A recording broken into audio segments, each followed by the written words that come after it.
Assalamualaikum warahmatullahi wabarakatuh.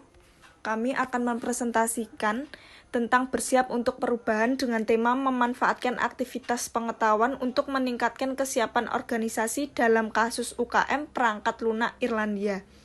Kelompok kami terdiri dari saya, Sania Dela, yang kedua Siwangi, yang ketiga Meira Heni. Yang pertama, mengelola pengetahuan di UKM. Mempersiapkan perubahan adalah masalah bagi perusahaan besar maupun kecil.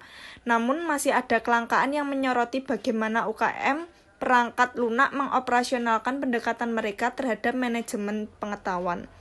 Mengidentifikasi kemunculan aktivitas pengetahuan ini sebagai sarana menilai pendekatan UKM terhadap pengetahuan manajemen dengan tujuan untuk memfasilitasi kemampuan organisasi dengan lebih baik.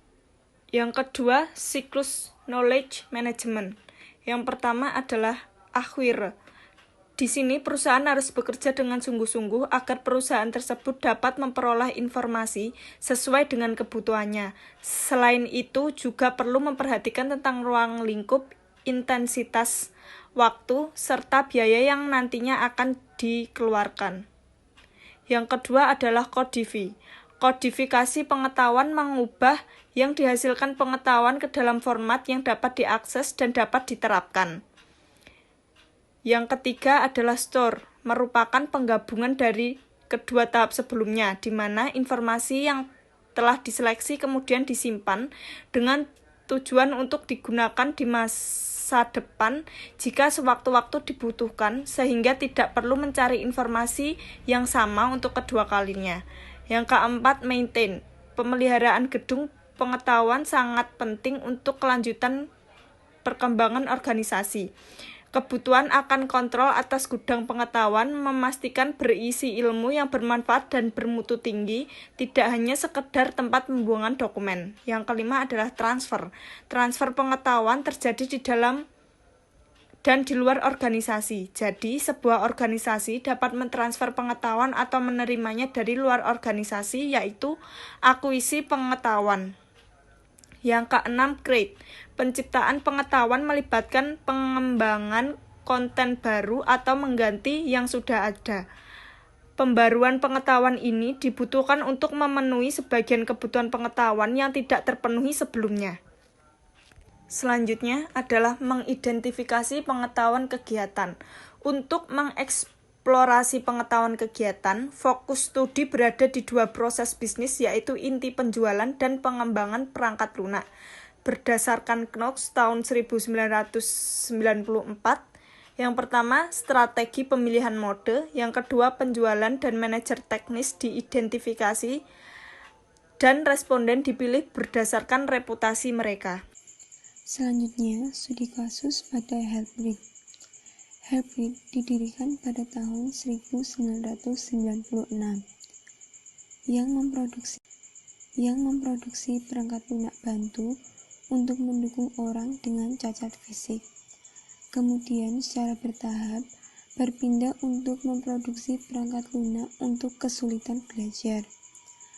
Helprit saat ini memiliki kantor pusat di Irlandia Utara dan kantor pusat Amerika Serikat di Boston.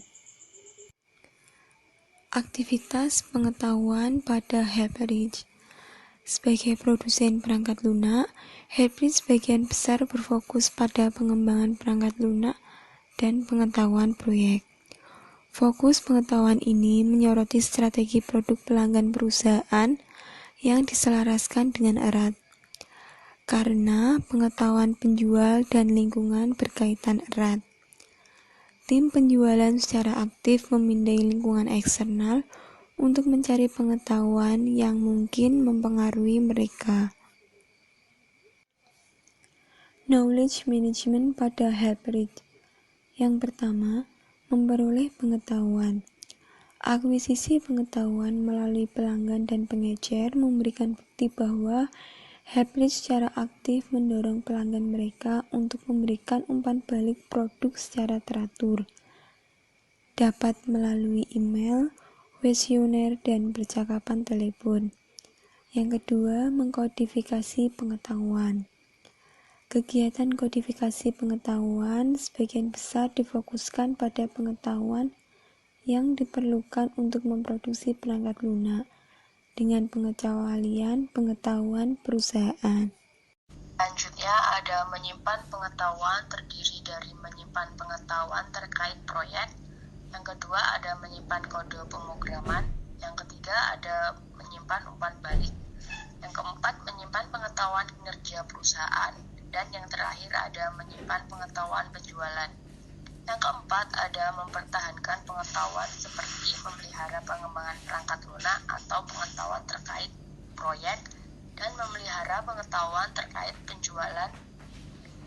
Yang kelima ada mentransfer pengetahuan, merupakan aktivitas transfer pengetahuan mencakup seluruh organisasi yang melibatkan banyak jenis karyawan dengan kebutuhan pengetahuan yang berbeda.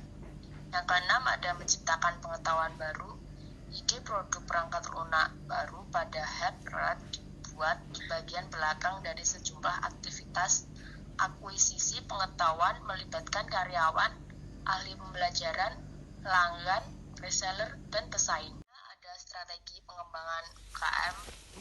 UKM biasa menjadi salah satu harapan untuk mengurangi adanya jumlah pengangguran, sekaligus semakin membuka luas adanya lapangan pekerjaan baru, seperti menentukan harga sesuai dengan kualitas yang maksimal, memilih produk yang tepat, memilih sumber daya manusia yang terbaik, melakukan sistem promosi, dan memilih di mana lokasi yang paling strategis. Ada kesimpulan, penciptaan pengetahuan di HelpRed cukup rendah dengan sejumlah besar aktivitas ini terjadi di tingkat senior. Untuk mendukungnya, UKM harus lebih terbuka terhadap ide, kreativitas, dan inovasi karyawan. Mengambil salah satu langkah lebih jauh, HelpRed dapat bercita-cita untuk meningkatkan fokus mereka pada pengembangan kegiatan transfer dan menghasilkan pengetahuan baru dalam mendekatkan formal untuk mempersiapkan dan bahkan mengantisipasi perubahan di lingkungan di masa depan yang akan mendatang. Sekian presentasi dari kami. Wassalamualaikum warahmatullahi wabarakatuh.